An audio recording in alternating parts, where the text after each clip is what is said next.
And Hongfang, Janos, and Sija, I think, are going to tell us about some really cool stuff. There's new tables available in the LDS and level 2 de-identified data. Yeah, I saw a little bit of this on the long COVID DUR meeting, and I thought it was really cool, so I wanted to hear about it here. My cat's going. Sure. So for those of you probably aware, when the N3C was a team established at the beginning of the N3C, and during the process, we noticed many of the CTSA sites did not have any kind of a high throughput text analytics capability, and our original thoughts, give some NLP tool for some people to use, and so they can deploy locally. Diminished after initial 2-3 weeks after survey all the sites. So we end up spend about 4 or 5 months to get a end-to-end kind of solution. When the recover effort come by, we have about 10 sites got some budget to try out those end-to-end solution on their sites. And I think back in February this year, we got 10 sites through the very intensive type of implementation. And I think in May-ish, we have all the sites be able to implement run text. And we currently have about 5-6 sites have the data in N3C enclave through the work with the data harmonization team and all the others. So I hand over to Janos and Sija because they've been a front runner of getting those things into N3C enclave. Okay. So I thought I would, this is a small group, right? And I thought I would go through the documentation that we put together for the NLP tables. So we've added some documentation to help get a start on using the NLP tables. So just give me a second while I share. Yeah.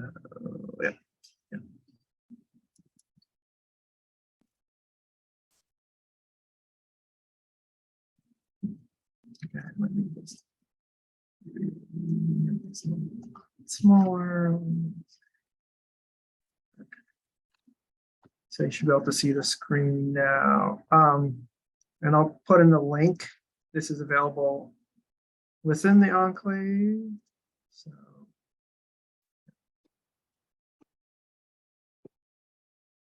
yeah, okay, so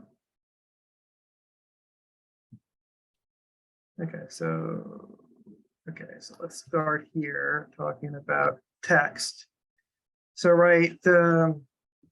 so the idea was to start with an example. So the idea is a physician nurse writes a note, that note gets stored as text within the EHR, then there's data within that text, right, that we want to be able to utilize. And so there's a process basically of evaluating the text and then extracting out concepts from it. CJ, do you want to just talk a little bit about that process? Sure. So maybe I can pull up some of our NLP documentations. Just give me 1 second. Yes. So maybe I can quickly share my screen. Yeah, I'll stop. Yeah. So this is basically our extraction infrastructure, and what we have done in past a few months are basically implementing an end-to-end an NLP pipeline so that we can obtain the data, process the data, and once we got the results, which are the extracted concepts from raw clinical notes, and we can store those extracted concepts in a relational database table, and Yannis has been leading on publishing those extracted concepts into the N3C enclave.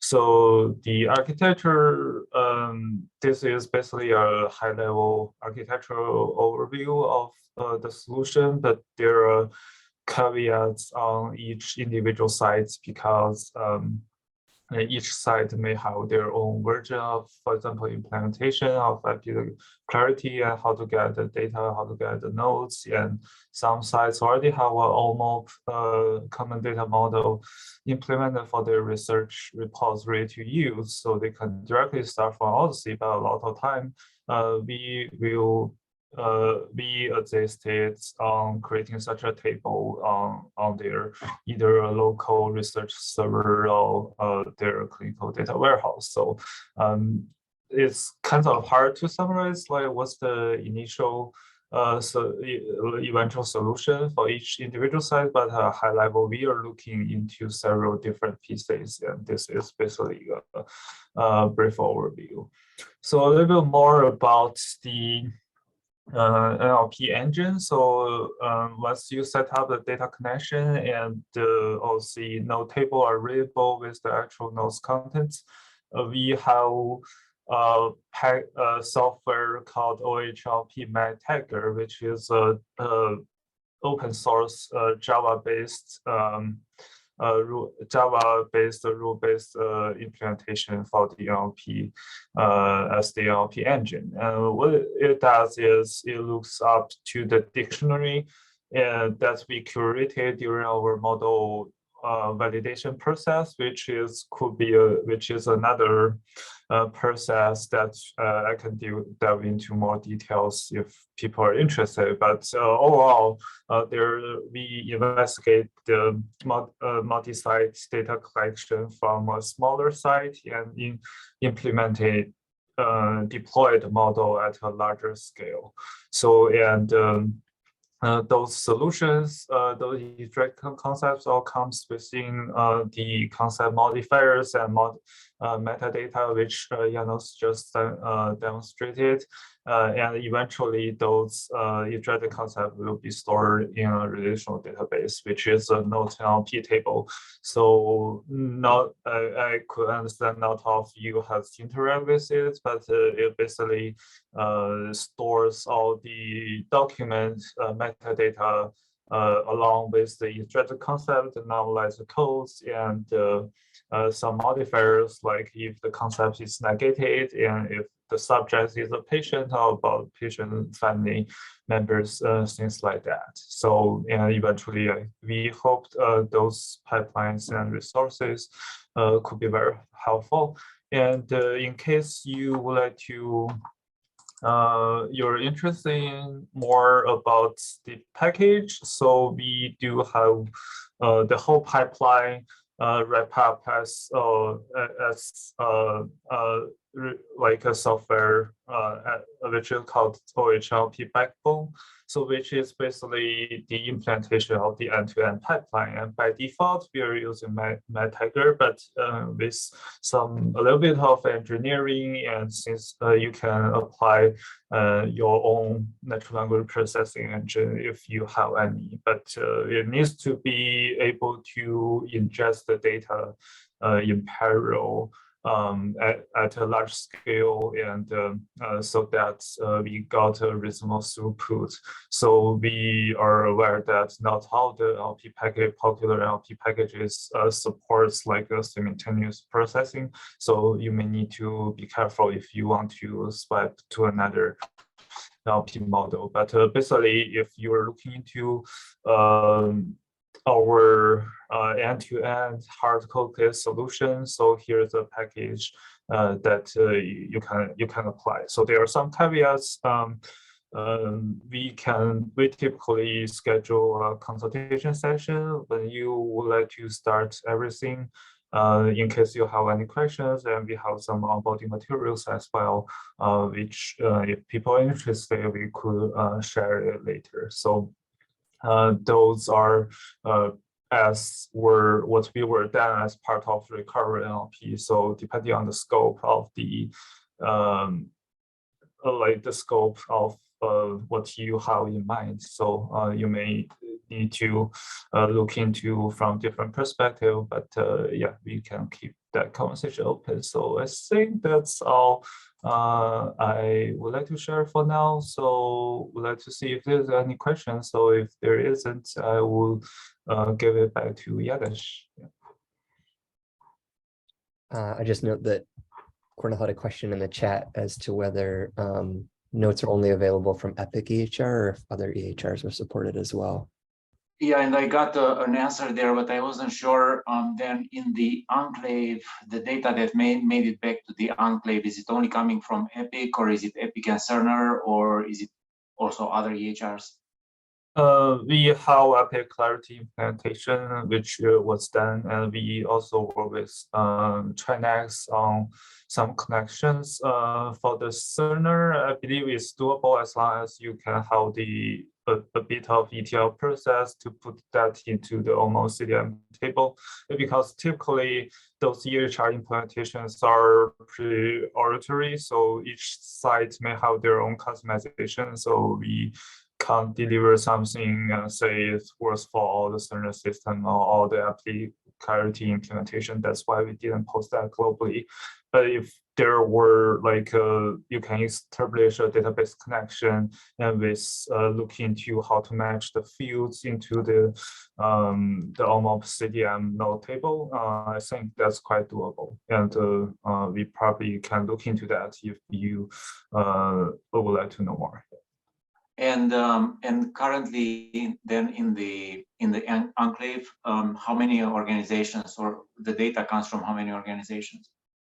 I think Janusz probably have the more updated. Right now, it's the last time I ran my internal checks a couple weeks ago was 5. It's always possible that I think you guys are working on getting some of the Trinetics sites in. Once that engineering work is done, then I should probably add. How many? There's like 3 or 4 Trinetics sites.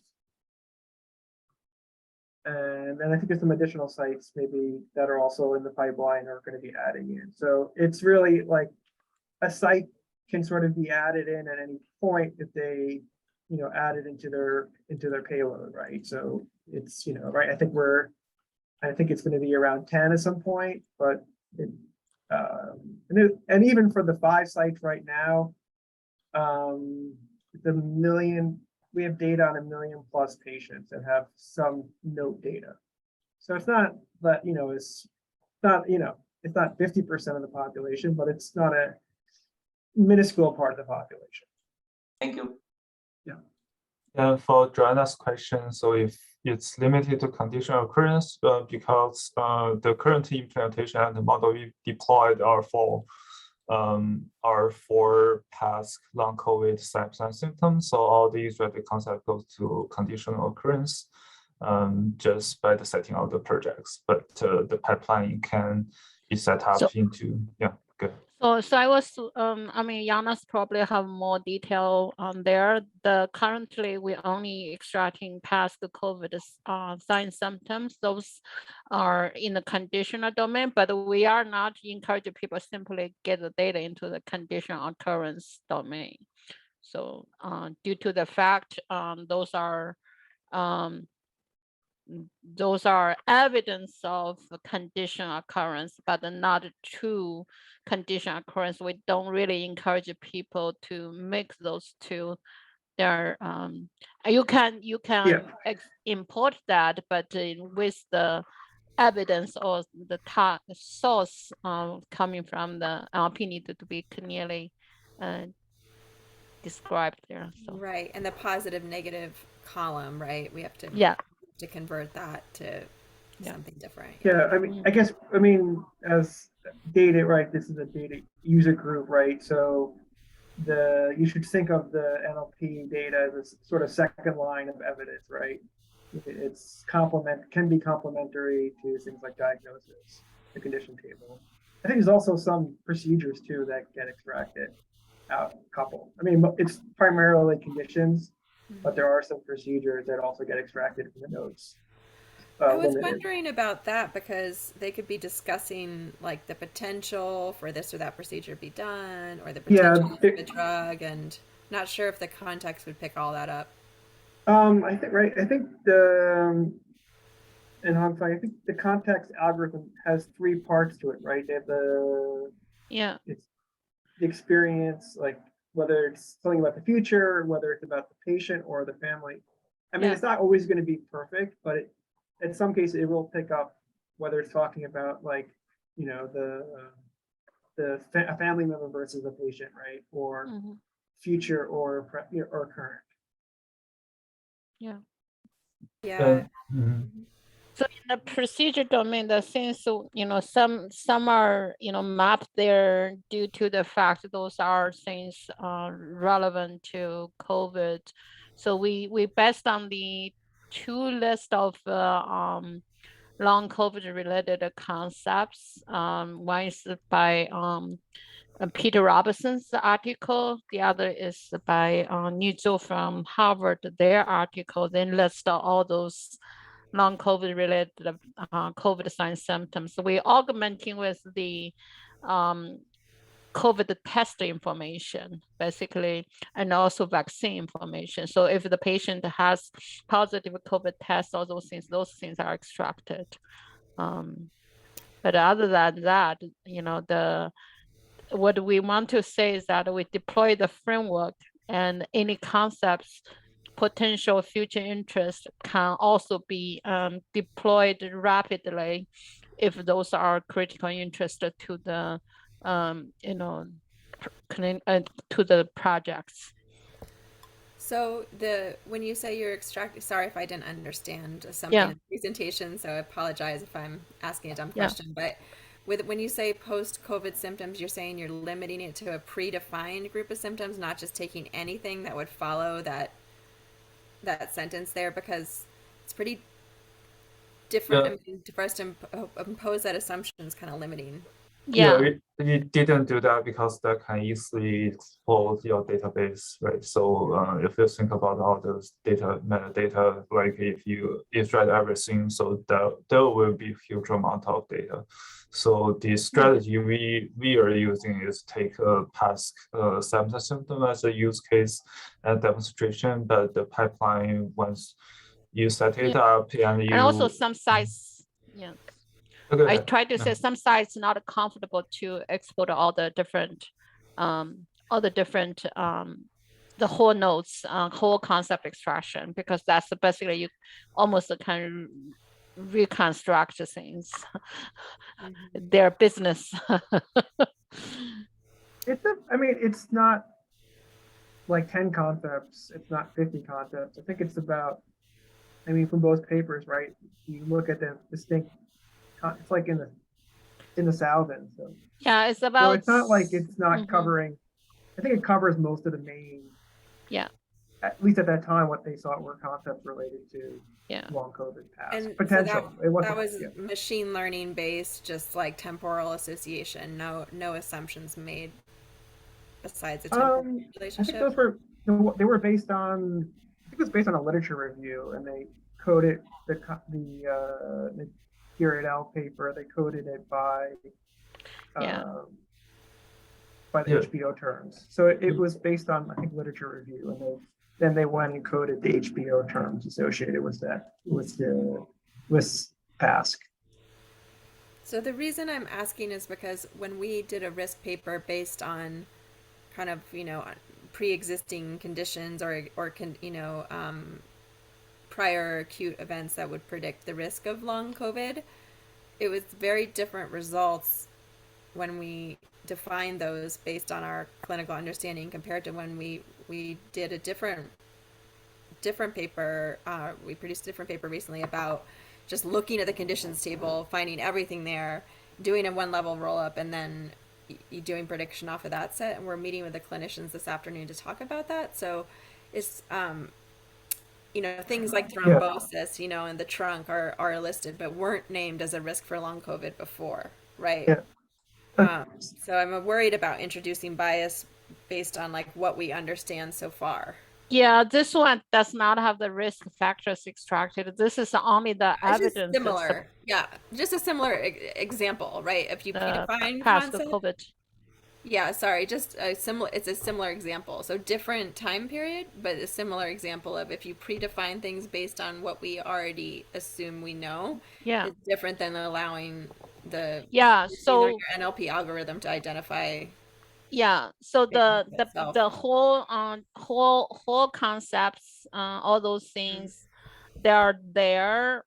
We just didn't ask sites to do due to the concern about the huge amount of data be submitted to the N3C. So we do have the full clinical, basically UMS, OMAP Odyssey, Athena dictionary lookup.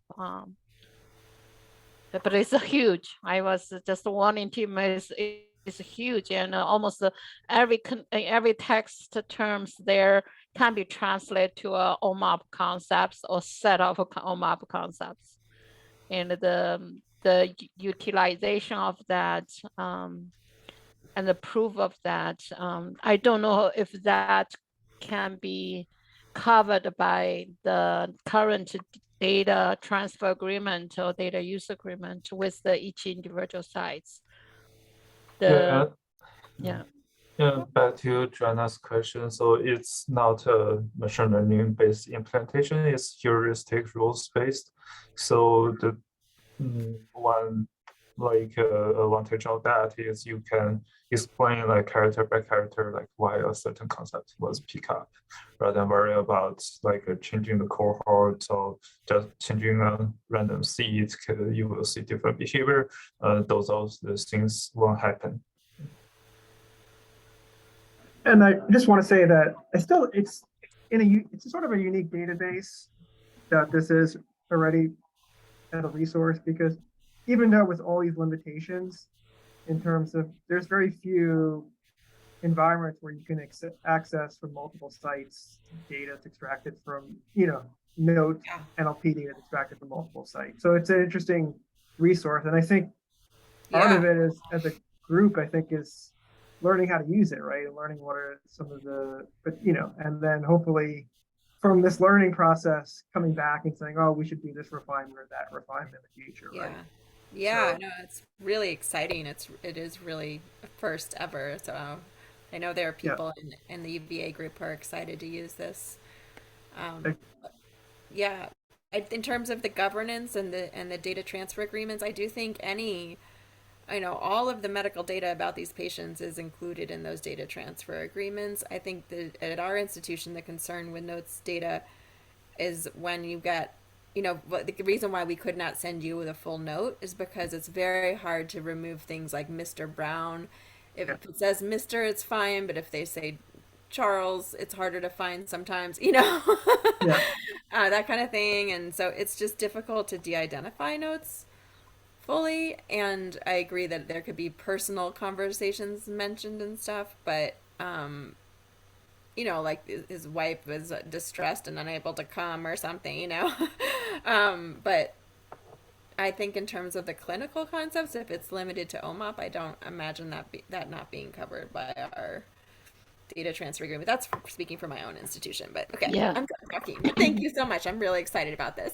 Yeah. And I think, if there is a mission of getting every clinical concepts identified, OMAP concept identified to be part of the table, we all the sites, the dictionary is there, we tested, it's working. Those things are all there. It's just if we want to move forward with that or not. It's going to be a humongous table. Just try to warn in the team.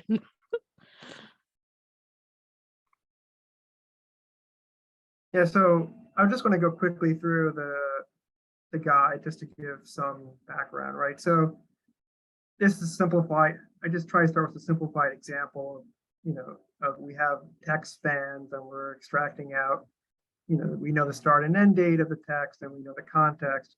It's a little bit more complicated in reality because we have 3 different types of context. But then we align it to a concept ID. And then the next part is that I have some examples of it.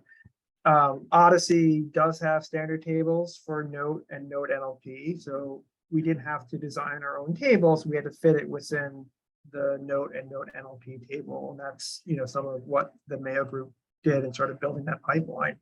That's part of that other, like there's the annotator and then there's the backbone, and part of the backbone is to sort of put it in a format that's OMOP friendly, right? So there's a note and note NLP table. If this was your local OMOP, right, you would have your note text, right? You'd have your text stored in that field, the note text field. But since what you'll see in the enclave, that note text field and no title, they'll all be blank for patient privacy. You'll just see that the note table has a record in it, and you can link to the patient. I think we did not have the site send the visit occurrence ID. So we can't, it's like not directly linked to the visit, because a lot of times it's either sort of outside of some of the systems. So it was, we were just trying to get the data in. So you're going to have to link to the person to be able to utilize it and use dates associated with it. So the note table itself doesn't have anything, let's say, of that much use, but it's a way to link it to the other tables within that's where the person ID is. So I'll just go down a little bit here, and maybe I can make this so. Yeah, so so you need the note table to get the person, the date, but the actual running of the algorithm, those results are in this note NLP table, which has information about what concept was extracted. So we'll know which concept was extracted. This will be the note NLP concept ID, right? We also will have the term modifiers, which will have whether it's positive, talk about the patient and what's present, right? So this is what the med tagger uses the context algorithm to determine this. And that provides, I think what we've added in the engineering into the enclave, so, things in that OMOP tables in the enclave have additional fields, not part of the core OMOP, right? So we've added additional fields that sort of break this apart, the positive, the patient present, right? So they're separate fields, so you don't have to parse this, because an OMOP standard didn't break this apart into separate fields, right? Because it's built in a flexible way. But we've added those additional fields in so that it's easier to query. So talk a little bit about this, and so I just also put a couple examples of queries to do, right? Showing how to join between the note and the note NLP table. Again, you would join, let's say you have a table which has the person ID, you're going to join on the note table to get the note, right, associated with that. And then you'll join on the note NLP on the note ID to link it. So that's usually what the general things do. We have to join note to note NLP for the note NLP table to be useful for any analysis. And I have another query just showing here, and an example where we're joining note to note NLP, and I'm looking, okay, when was the date of the note, right? And then I'm looking after, let's say they entered a cohort, and I'm getting all concepts that were recorded about that patient and notes for the next 3 months, right? And that had a positive certainty. So this would be an example where you maybe were looking for, okay, they entered a cohort, the date. Now you say, with what, did they have any mention of X, right, in the next 3 months or the next months, right? That would be this type of a query. So it's I was trying to think of what were type of queries that people might write to use it. Let me just look through here. I have a description about term modifiers. Let's see. Here's just a little just a little saying about, as we said before, that there should be thought of a second line of evidence. I think really, it doesn't go through the same verification process as conditions, and, the billing process, right, and the coding of that. And so, this should be considered a second line of evidence. And even though we've done, validation on the algorithms, no NLP algorithm, even the best, deep learning algorithm does not make mistakes, right? There's always some error in the process, right? So you want to look at it as sort of a secondary evidence. And we might want to use it, say, for example, as adding features into machine learning model. That'd be one example, where we might, have the model evaluate in the training process. Are these information that we're getting from the notes helping to make some prediction, right? Without really thinking about sort of, all the different meanings of it. And then, now I'm gonna go through this. A couple other things that this is just getting a little bit more into the weeds of the table. So one of the process that was done was from those two papers, the concepts were extracted, and where possible, they were aligned to UMLS terms. Like if you're not familiar with the UMLS has this idea of what's called the CUI, which is like a concept unique identifier. So the terms were translated to concept unique identifiers, and then they were translated using CUIs to SNOMED terms, which is how we describe conditions within the condition occurrence table. So that was how that translation was done. The original, I think the Deere paper et al. Paper used HPO terms. And HPO is not part of the UMLS vocabulary. And I think there's probably, I don't know. It's in the UMS. It's not in the OMAP. Not in the OMAP, sorry. Yeah. So I think a pretty high percentage had translations, but not every term had translations. So if you wanted to get these HPO terms out, and there's a way to sort of, and I described that here, the concept ID that will have this number like this, which doesn't join to the OMAP concept table, but with a little bit of string manipulation, you can generate an HPO term from it. So this is just a little bit of a hint how to if you really want to get to what the original HPO terms and not use a SNOMED translations, this would be the way that you would do it.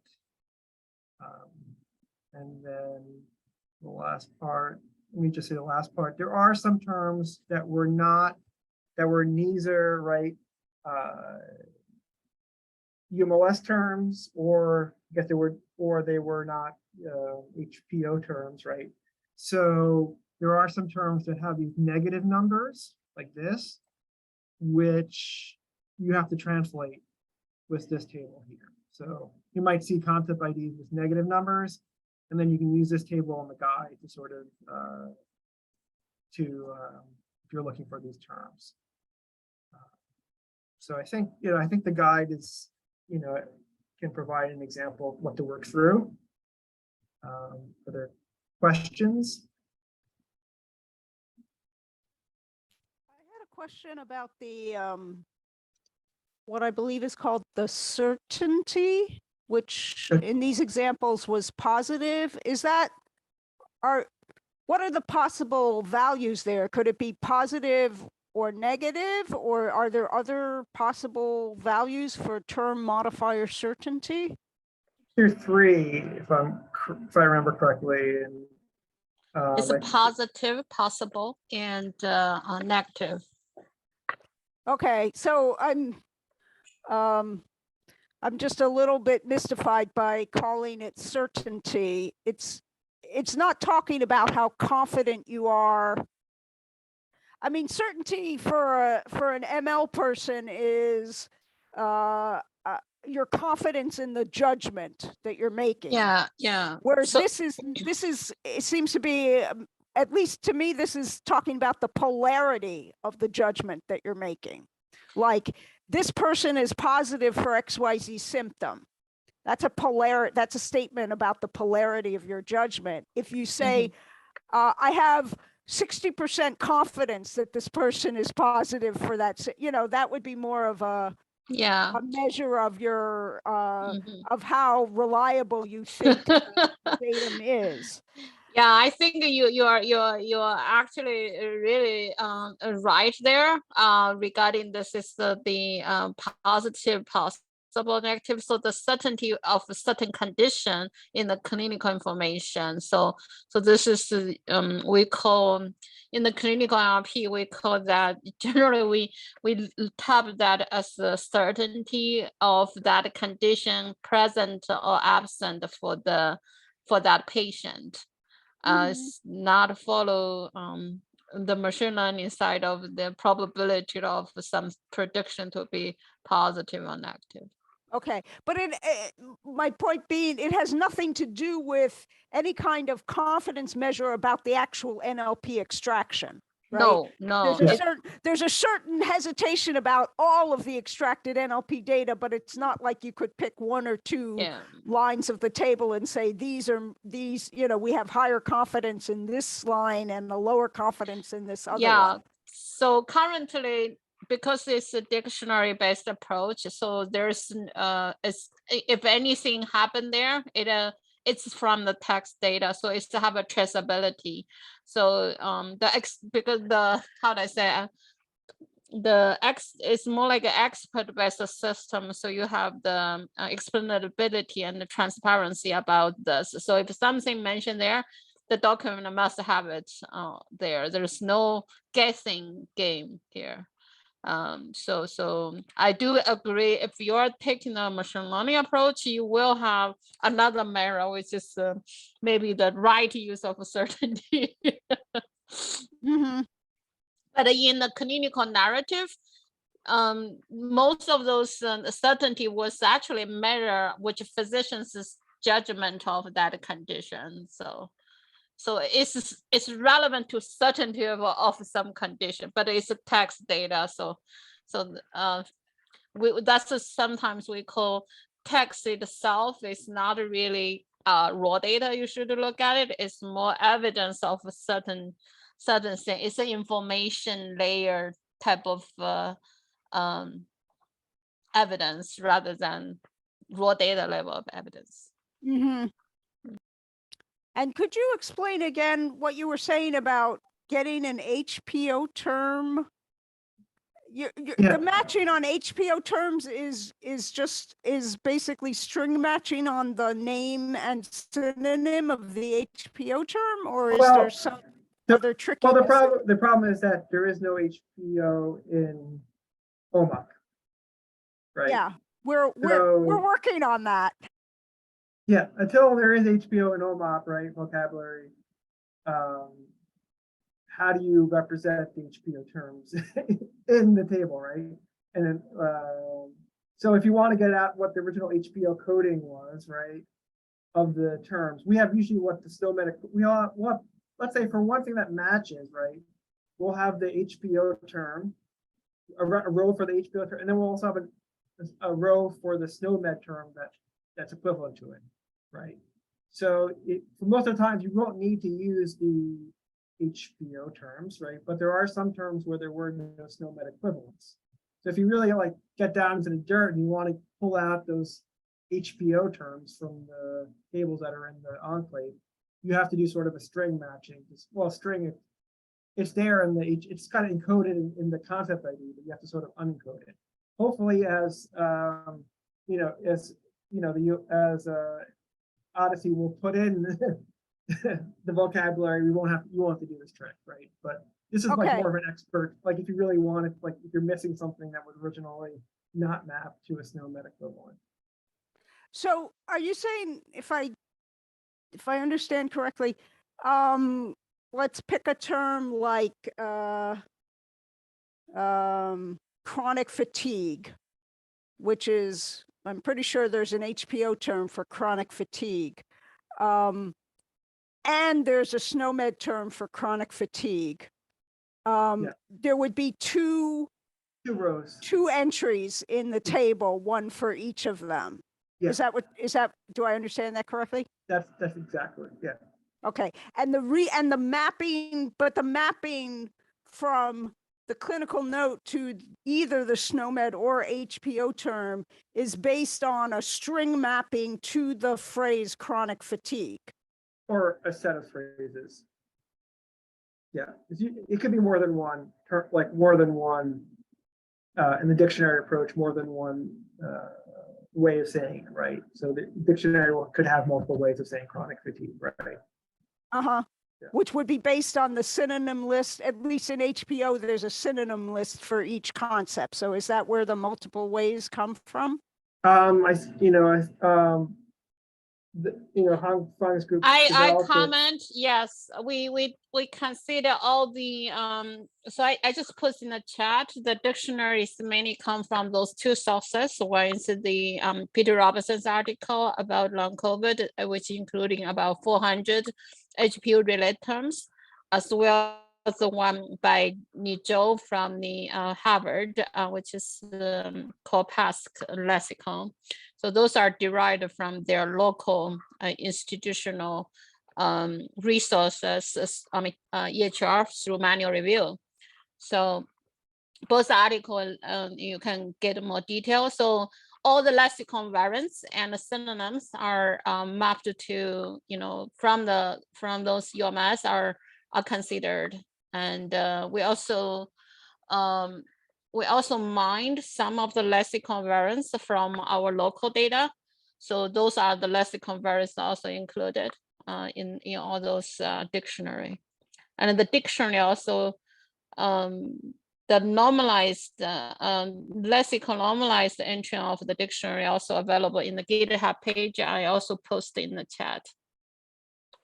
So I think we have about 2,300 different concepts, about 40,000 different entrants or variants, which are actually present in our data.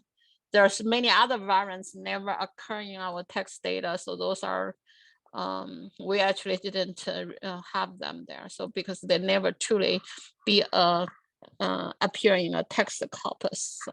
That is So for term modifier certainty, I just did a quick contour on the table, and for term modifier certainty, I see negated. So definitely we need to look at what is the term modifier certainty. Simply finding the concept is not going to say that the patient has the issue, but it might be negated. But I also see positive, which is straightforward, straightforward. I do see, in addition to positive and negated, I see possible, and I see hypothetical. So can you explain? Can someone explain what is hypothetical and possible? So the possible is probably in the documents, the patients possibly have this condition. Those will be mapped to possible. The hypothetical is the sentence probably say, if this this patient will be evaluated for something, that's a hypothetical. And if you develop this condition, those are mapped to hypothetical. Okay. Okay. And I think I just highlighted the paper, the context paper. So that's probably, if you read the context paper, it will go into detail on how these are derived. Oh, nice. You got it. Yeah. Right, because this was based on the work of the context algorithm. Yes.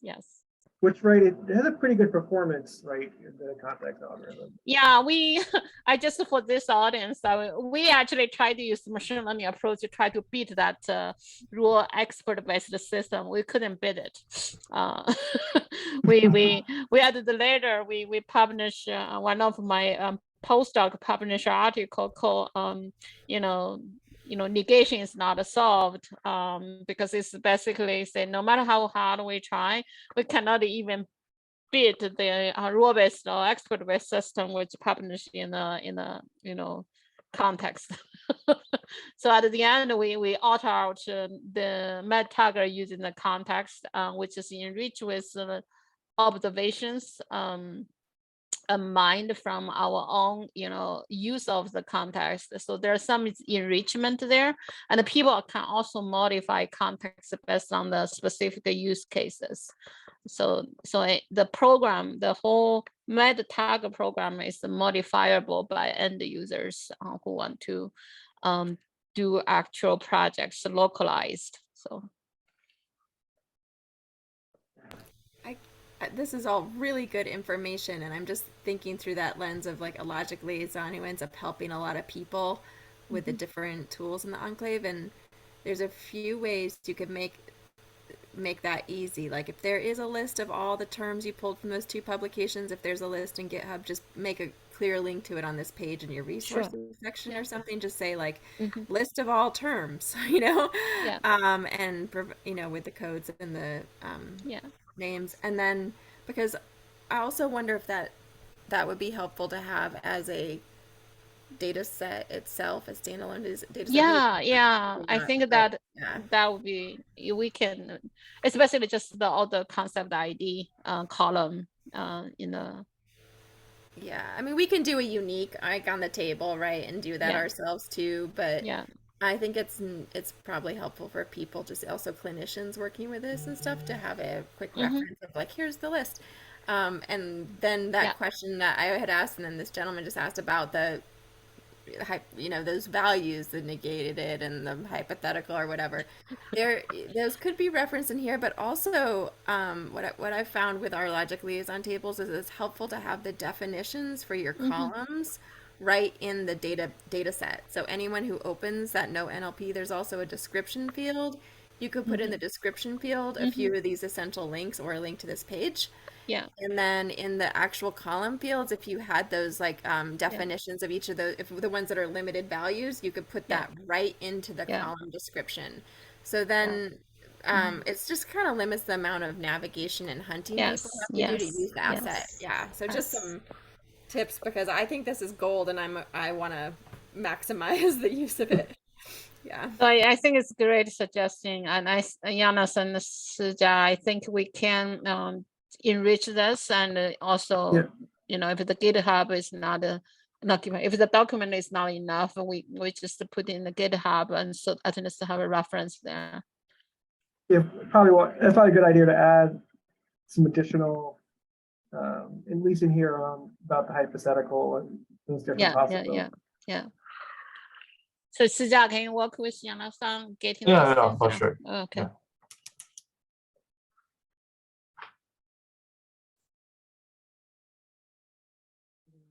Questions. And I didn't, I don't know if anybody was on talked a little bit about it on the Recover analyst call, the analysis I did, to sort of a validation where I looked at diagnoses that were occurring the same time as a note was written and its terms were extracted.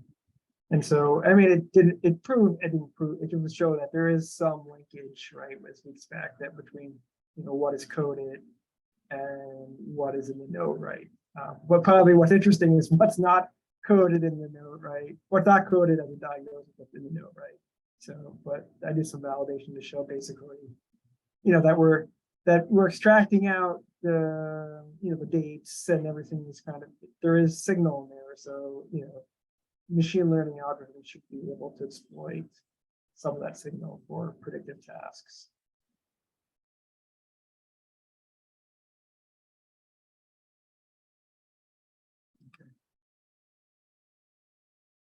Really cool stuff. I think I had some questions and suggestions along the way, but I think everybody else got them. So.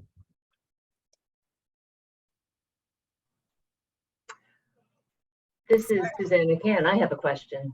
Are these tables available as in the level 3 data just as the tables, or is there any special IRB permissions that we need to get before we have access to the tables?